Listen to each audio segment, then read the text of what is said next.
Mwebale kuba nti mutulaba ku 256 bus range bampita Ntambi Jimso abasajja bolaba kuliko abasajja babiri abamaanyi asooka bamuyita Dr. Joseph Gadimba Mayanja abasinga omulungi kumanyi nga Dr. Jose Chameleone music doctor, and of course kuliko gwolaba oli handsome fresh boy bamuyita Joshua Baraka. Ndina ensonga lwaki olunaku lwaleero nsaze okuba nti obaolyawo mbaleetera stories ez'enjawulo ku bano abayimbi ababiri. One, tetufunangako ba exporting music exports by Uganda nga bwe twafuna bano abavubuka ababiri newankubadde ba Ready and Wizo baaliwo ne bakozesaako, but I think these two people bagezaako kuba nti babroadeninga n'okuba nti obaolyawo bataking music industry to the next level. Ngenda kugamba lwaki Jose Chameleone mutaddeko. One, Jose Chameleone alina comments yakoze ku album ya Lydia Jasmine, the one and only, nensonga lwaki asobola okuba nti afeaturinga ku eyo album n'asindikira obubaka omuyimbi omu yatadde album n'atasobola kuba nti ateekako bayimbi bannayuganda bawera oba abayimbi abato, n'agamba ensonga lwaki oba oliawo ye akyabasukkulumyeko n'okusobola okuba nti asobola okuba nti crossinga generations ez'enjawulo lwakuba nti oba oliawo asportinga talent n'akola n'abayimbi ab'enjawulo.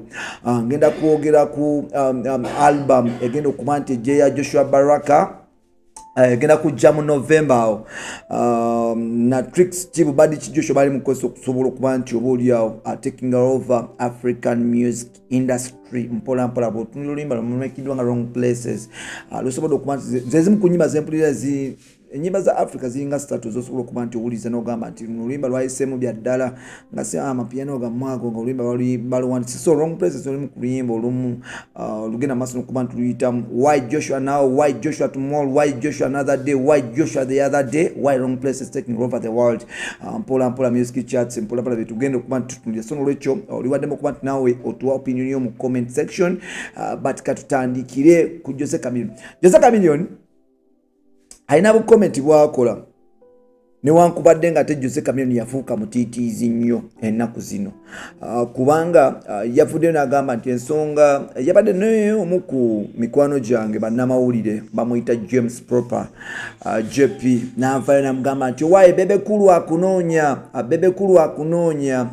lwaki wayogera ku albamu ye bino nabiri mpola mpola ate nga naye yavayoko n'akola recently statement n'agamba nti ekipale kiki yakuba ku kyezimu ng'akomyewo mu kibuga kyatu ku comedy show mu chattraining okusinga albamu y'omusajja bwe bamitinga wali ye Paris ali amussemu omuntu. In fact if bobanga oyagala bebekulu emirembe tolina kuba nti yogera ku albamu ye negative things, but of course akituwa ekyokuyiga mpola mpola ku ngeri tulina okuba nti tukolamu emirimu gyaffe mpola mpola. So Chameleone yavuddeyo n'agamba nti ensonga lwaki nti abayimbi be Uganda abamu especially abalina kumanya balina mentality erowooza nti bwe babeera n'amasannyalaze okukola n'omuyimbi omuto nti amwetolooza simanya amusaba bino nabiri, but it doesn't make sense ng'okuzeemu okuba nti weetolooza omuyimbi atandika. N'agamba ye kimuyambye okuba nti asigala ku music ku top okumala emyaka egyo gyonna emyaka 25 ng'akyasobola okuba nti akuba engoma ya in ya out,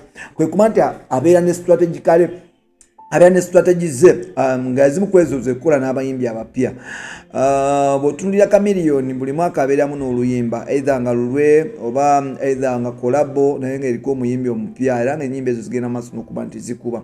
Bw'otunuulira albamu ya omusajja gye yabadde agezaako, bw'otunuulira albamu empya gye yabaddeko yasobola okuba nti akola ne Lydia Jasmine ku albamu eno ate oluyimba lwe lumakiddwa nga sure zizimu ku nnyimba ezigenda maaso n'okuba nti ziperforminga better ku eno albamu. Njogera ku mikutu gya digital music platforms ez'enjawulo okuli YouTube, okuli Audiomack, okuli zi Spotify, zi Tidal, za Apple Music mpola mpola. Bw'otunuulira albamu eno oluyimba lwa Chameleone lumakiddwa nga sure I think lukoze bulungi nnyo okusinga ennyimba endala mpola mpola.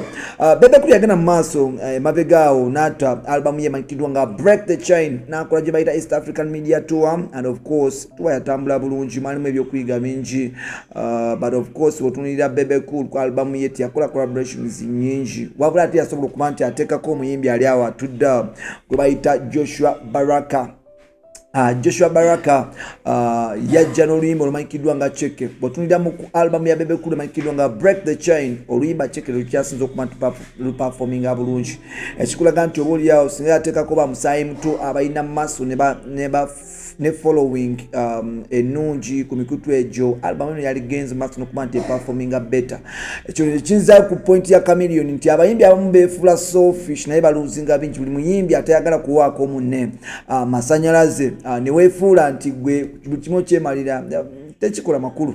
Chameleone kyagezaako okuba nti akola. So n'olwekyo Chameleone yavudde n'agamba Magic ye esobola okuba nti emukeepingiraawo emyaka gyonna kwe kuba nti asobola okukola n'abayimbi abato. So bwetunira album ya Bebe Cool no omuyimbi yaliko omwo omuto n'akola mu Nigeria emyalada akuliriddemu, ate nga abantu kye basinga obungi mu new music world bagamba nti okola n'omuyimbi ali average oba atandika kiba mo better kiba because abayimbi bonna baba n'ennyonta aba ne thirsty ey'enjawulo okugezaako kubako ne gyatuuka era mu kiraba n'ebiseera ebisinga ne locally wano omuyimbi omuto bw'aba akoze n'omuyimbi ow'amaanyi oba omuyimbi ali established oluyimba omuyimbi omuto apika nnyo n'amaanyi, but of course Bebe Cool yayagala kuteekako omuyimbi Bebe Cool Chameleone yavudde n'agamba nti obaolya Bebe Cool alinamu omutima ogweko, omutima ogutaagaliza, omutima oguzalawa, so nga ate mu kuzalawo okwo ye abaafiirwa, obaolya abantu batakoze nabo baba tebafiirwa. Era Chameleone yavuddeyo neebaza Jasmine n'agamba nti webale kumpaako mokisa nange kutapinga maanyi go nga nkuba oluyimba olugenda mu bafani bo oliawo nange ne banjagala mpola. So n'olwekyo bebimu ku ebyo, but of course ensonga lwaki ndi wano nina ensonga bbiri. Nabadde nga ndi ku mikutu gyange egya social media. Waliwo omuvubuka gwe ntera okuba nti ngobera, omusajja mukulu we bamuyita DJ Edge online. Omuvubuka oyo asinzira wakati mu kibuga London, alesa abayimbi ab'amaanyi mu nsi yonna okuli Ed Sheeran, Burna Boy, Joshua Baraka okuba nti baperforminga mu kifo kye bayita King Cross.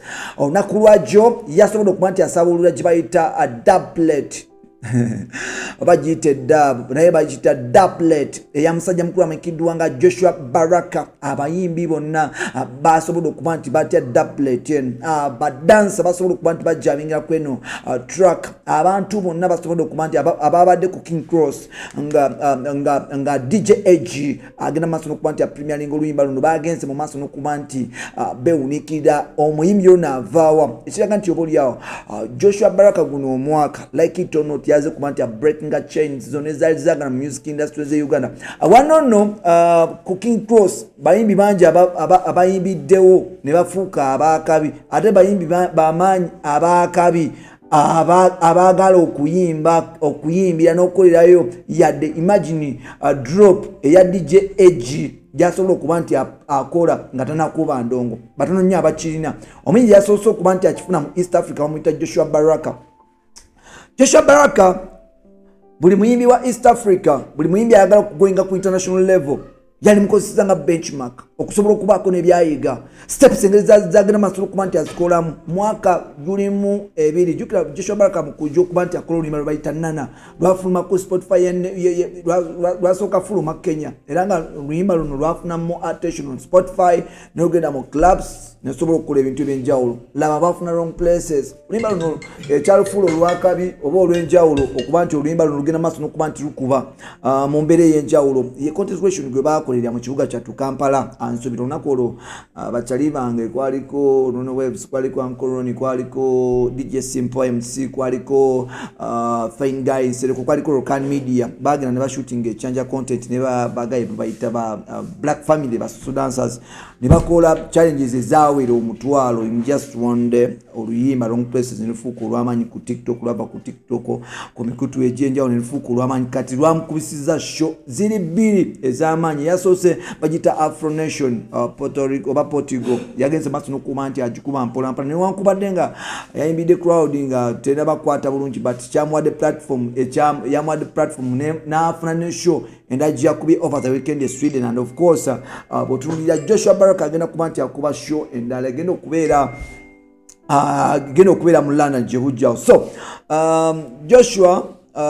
Joshua yasobola okuba nti akola drop egenda maaso n'okuba nti yakoze oluyimba olw'amaanyi zizimu ku nyimba za afrobeat ezigenda maaso n'okuba nti ziperforminga better e London. And of course okuba nti DJ Edge yapikinze interest mu content wono omwana n'amuwa ne daplet egenda maaso n'okuba nti ekuba kyayongedde ku streams, kyayongedde ku content wa Joshua okuba nti akyatambula. And of course tuli bamukisa okuba nti tulina omuyimbi so far asobola okuba nti representinga bannayuganda. N'omuyimbi omulala gwenjagala bannayuganda muwama tubamuyita Nkoroni. Bebamu ku bayimbi oba oli abagezaako okuba nti bakola ebintu bino. And I think we need investors in this music industry. I think Nkoroni gye bujjaawo ajja kuba show mu London. London yawo ne Joshua Baraka I think balina show. And of course music waabwe trend egenda maaso n'okuba nti ekyuka. So bukyanga tubala n'abayimbi basobodde okuba nti exporting music wa Uganda okumutwala mu stage enjawulo. Chameleone yakikola mu mawanga ag'enjawulo. Radiant Wisdom bakikola naye Chameleone bakikola nnyo ku mulembe ogudiddekaawo. Kezi yafuna oluyimba tebasobola okuba nti luyitamu nnyo mu olulala naye yafuna oluyimba olumu bamuyita Charles. But Joshua Baraka for now like it or not ye muyimbi wa East Africa gwerina tamanyi Diamond Platinum for now. Kirizo bagana tamanyi Diamond Platinum alina 1,015,000 eza streams ku Spotify ekyo milioni 15. Osobola ogenda n'okibuuzaako gwe kenyini obanga osobola okuba nti gwayagala okumanya obuzito bwa milioni 15 gibuuzeko omuyimbi wo oba alina milioni streams zimekaza alina ku Spotify ajja kubulira how hard it is okuba nti otapinga awo mpola mpola. So Joshua against the master n'okuba nti ateekawo embeera. We thank his management Maroba ne team yo mwenna abagenda maaso n'okuba nti bakola ebintu by'enjawulo. Joshua for now ye muyimbi wa Africa omupya akyagenda maaso okuba nti breaking a chain mu stage enjawulo. And I think the world has been welcoming him so well. Agenda kuba nti ata album nategeddeko nti agenda kuta music album empya agenda kufuluma mu November. I think ne bwe nabadde nkolako research yange abamu bangambye nti album eno bayinza okugituuma wrong places. Why wrong places? Simanyi kuliko omuyimbi ow'amaanyi bamuyita Juicy oba Juicy something like that Juicy. Kuliko abayimbi kuliko collaborations ezigenda okuba nti z'amaanyi n'abayimbi ab'amaanyi abamalayo ku album eno era nga gwena asobola okuba nti oba oliawo oyagala okumanya music bwatambula mu modern world. Nsuubira wali badde ng'okola remarks z'okuba nti omanya n'okusobola okufollowinga ku Joshua because Joshua abadde bold n'atakinga steps abayimbi be Uganda zibaferinze okuba nti batambula. Listen nalaba King Sir ng'agamba walikomyewo n'okola ewaka ne ngamba bannange omusajja ono ayagala nnyo okuyimbira e Kasenge. Joshua one show I think now I was told like one show of Joshua Baraka one show Joshua asobola okuba nti obubiri bw'eggwanga ayimbira $10,000 kati gwe weebuuze bameka abayimbi b'e Kampala bayimbira $10,000 and of course ezo sente zibeera ntono mpola mpola. So Chameleone ne Joshua Baraka bakoze omulimu gw'amaanyi okusobola okuba nti bongerayo music wa Uganda mu maaso. Awe ngambira gwe wena agenda okuba nti akola music album beera ne strategic plan entuufu nga tonaba kuba nti recordinga nyimba z'ogenda okuba nti okola. Nonya sound asobola okuba nti cutting borders. Nonya abayimbi abasobola okuba nti bakwongerako abali impactful ku yo album. Nonya ba songwriters abali better. Nonya quality producers abasobola okuba nti bakukubira ekintu ekyenjawulo. Bino eno byonna Joshua music we atera nnyo kumutunda mu audio si video. Wana abayimbi nga bebekulu balina okuba nti bapikinga leaf nti music atundibwa mu audio. Abantu bawuliriza music si kulaba, music si firimu, music si kikyo. Bulaba albamu z'abantu abamu wano zaagaana okutunda lw'ebyo. So congrats Joshua webale kuba nti obuba bendera ya Uganda na kugitwala mu maaso. And of course thank you Chameleone for sharing, for lighting up other candles okuba nti owadde abaana omukisa okuba nti baperforminga n'okuba nti bayimba naawe ebbanga lyonna mpola mpola. Bapitanta Jimso webale kuba nti otambula naffe, webale kuba nti otwagala. Until next time, bye bye for now.